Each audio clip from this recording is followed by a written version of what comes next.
Money Mahesh की कैलाश चोटी पे हूँ। ये आखिरी चोटी है। यहाँ के बाद आप देख सकते हैं बिल्कुल ही खाई सी है।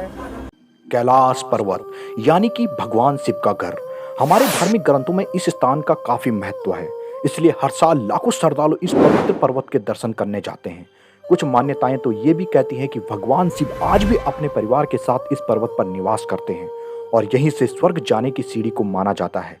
लेकिन आश्चर्य की बात, जहां दुनिया की सबसे ऊंची चोटी माउंट एवरेस्ट की ऊंचाई 8,848 मीटर है और उसे अब तक 7,000 लोग फतेह कर चुके हैं, वहीं दूसरी ओर कैलाश पर्वत की ऊंचाई सिर्फ 6600 मीटर ऊंची है और उसे आज तक कोई भी फतह नहीं कर पाया। आखिर ऐसा क्यों? आखिर ऐसा कौन सा रीजन है जिसके कारण कोई भी क्लाइंबर इस पर्वत को क्लाइंब नहीं कर पाया? और ऐसा बिल्कुल भी नहीं है कि कभी किसी ने कैलाश पर्वत पर चढ़ने की कोशिश ना की हो। सन 2001 में चीन ने स्पेन और रसिया के वैज्ञानिकों के साथ मिलकर इस माउंट कैलाश पर्वत पर चढ़ने की कोशिश की थी और टीम कैलाश पर चढ़ने में तो सफल नहीं हो पाई, लेकिन जो उन्होंने वहां महसूस किया वो हैरान कर देने वाला था। उन्होंने बताया कि जब उन्होंने कैलाश पर्वत पर चढ़ने का सीधा रास्ता खोज लिया था और उस पर चढ़ने की कोशिश की तो भयंकर बर्फबारी शुरू हो गई और बर्फ ने उस पूरे रास्ते को ढक लिया। वहीं रूस के एक क्लाइंबर ने बताया कि अब वह कैलाश पर्वत के बहुत ही नजदीक पहुंच गया था तो उसकी धड़कनें बहुत जोर से धड़कने लगी। उसके हार्ट बीट इतनी तेज हो गई थी कि उसके पास खड़े शख्स को उसकी धड़कन की आवाज सुनाई दे रही थी। उसे कुछ घबराहट सी होने लगी और अचानक से उसके मन में ख्याल आ गया कि उसको आगे नहीं जाना चाहिए वरना कुछ अनहोनी हो सकती है। जैसे ही उन्होंने मिशन अबॉर्ट किया और धीरे धीरे नीचे उतरने लगे, तब उन्होंने कुछ राहत की सांस ली। ऐसे कई वैज्ञानिकों और रिसर्चर टीम के स्टेटमेंट हैं कि कैलाश पर चढ़ाई करना बेहद ही कठिन या यूं कहीं नामुमकिन है।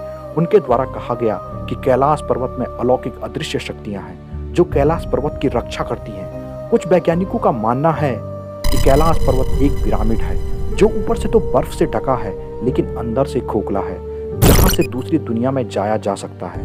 कई लोग तो इसे एलियन टेक्नोलॉजी से बना हुआ पिरामिड कहते हैं। धरती की एक तरफ उत्तरी ध्रुव और दूसरी तरफ दक्षिणी ध्रुव स्थित है।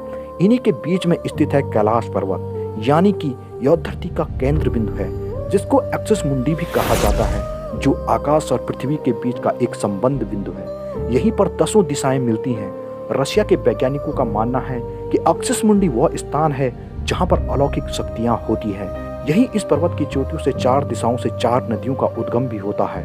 ब्रह्मपुत्र, सिंधु, सतलज और कर्णाली, ये चारों नदियां भी इसी पर्वत से निकलती हैं।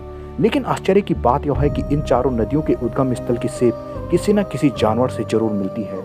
पूर्व दिशा में अश्वमुख, पश्चिम दिशा में गजमुख, उत्तर दिशा में सिंहमुख और दक्षिण दिशा में मोरमुख दिखता है। कहा जाता है कि कैलाश पर्वत को दक्षिण दिशा से देखने पर एक स्वास्तिक का चिन्ह भी दिखाई देता है और यह तब होता है जब सूर्यास्त हो रहा हो। सूर्यास्त के समय सूर्य एक स्वास्तिक की तरह दिखने वाली छाया को कैलाश पर्वत पर डालता है। इससे लगता है कि कैलाश पर्वत पर स्वास्तिक लिखा है और हिंदू धर्म में स्वास्तिक का बहुत ही ज्यादा महत्व है। इतना ही नहीं, यह पर्वत हमें कई बार एहसास कराने की कोशिश करता है कि यह सिर्फ एक माउंटेन नहीं बल्कि भगवान शिव का निवास स्थान है। जब इस पर्वत की चोटी पर बर्फ गिरती है तो वह भी ओम का शेप बनाती है। ये सारी बातें किसी रहस्य से कम नहीं। इसके अलावा यह भी माना जाता है कि इस कैलाश पर्वत की रक्षा एक यति मानव करता है जो कि 20 फुट लंबा है। 2018 में इंडियन आर्मी के जवानों के द्वारा इस यति मानव होने के कुछ साक्ष्य जरूर मिले हैं। तो दोस्तों, अगर आपको कैलाश पर्वत से जुड़े ये रहस्यमयी बातें पसंद आई हो तो वीडियो को लाइक, शेयर, सब्सक्राइब जरूर करें और अगली वीडियो का इंतजार जरूर करना।